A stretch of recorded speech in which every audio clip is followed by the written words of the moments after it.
সজীব ইসলাম জয় লিখেছেন, মুসাফা করার পর বুকে হাত দেওয়ার বিধান কি? অনেকে এটা করতে দেখা যায়। মুসাফার সাথে বুকে হাত দেওয়ার কোনো সম্পর্ক নেই। মুসাফা করেছেন, শেষ হয়ে গেছে, আলাদা করে বুকে হাত দেওয়ার দরকার নেই। তারপরও আপনি কারোর প্রতি ভক্তি প্রকাশের জন্য আলাদা একটু বুকে হাত দিলেন, সেটা হলো একান্ত আপনার নিজস্ব ব্যাপার। সেটাকে মুসাফার পাঠ বা ইবাদত মনে করলে বেদাত হবে। লুবনা পিঙ্কি বলেছেন, নেশা ও পরনারী আসক্ত স্বামীর সাথে কেমন আচরণ করা উচিত? তাকে সংশোধন করবার জন্য নরমে গরমে অভিমানে সালিসিতে উভয় পক্ষের মুরব্বীদের মাধ্যমে বিভিন্নভাবে চেষ্টা আপনি করবেন। আর আচরণ আপনি তার সাথে গালমন্দ করা বা শরিয়ার সীমানা চলে যায়, লঙ্ঘন হয়ে যায়, এরকম করে আচরণ করার জন্য জায়েজ নয় কোনো অবস্থাতেই। আর তাকে সংশোধনের জন্য চেষ্টা তো আপনি অব্যাহত গতিতে চালিয়ে যাবেন, সেটা তো আছেই।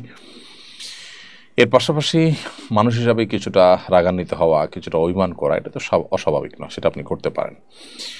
তবে যদি তার সংশোধনের সম্ভাবনা না থাকে, তাহলে তার থেকে আপনি তালাক বা বিচ্ছেদের পরিকল্পনা করার অধিকার আপনাকে শরীয়ত দিয়েছে। আমি একজন ডিভোর্সি মহিলা, আমার এক কলিগের সঙ্গে আমার সম্পর্ক হয়, এরপর আমরা আল্লাহকে সাক্ষী রেখে বিয়ে করি। সাক্ষী হিসেবে কোনো মানুষ ছিল না, আমাদের বিয়ে হয়েছে কিনা? না, আমাদের বিয়ে হয়নি। বিয়ের ক্ষেত্রে সাক্ষী দুজন পুরুষকে হতে হবে। আল্লাহকে সাক্ষী রেখে বিয়ে বলতে কোনো বিবাহ নেই, এটা কোনো সঠিক বা বিশুদ্ধ কোনো বিবাহের পদ্ধতি নয়।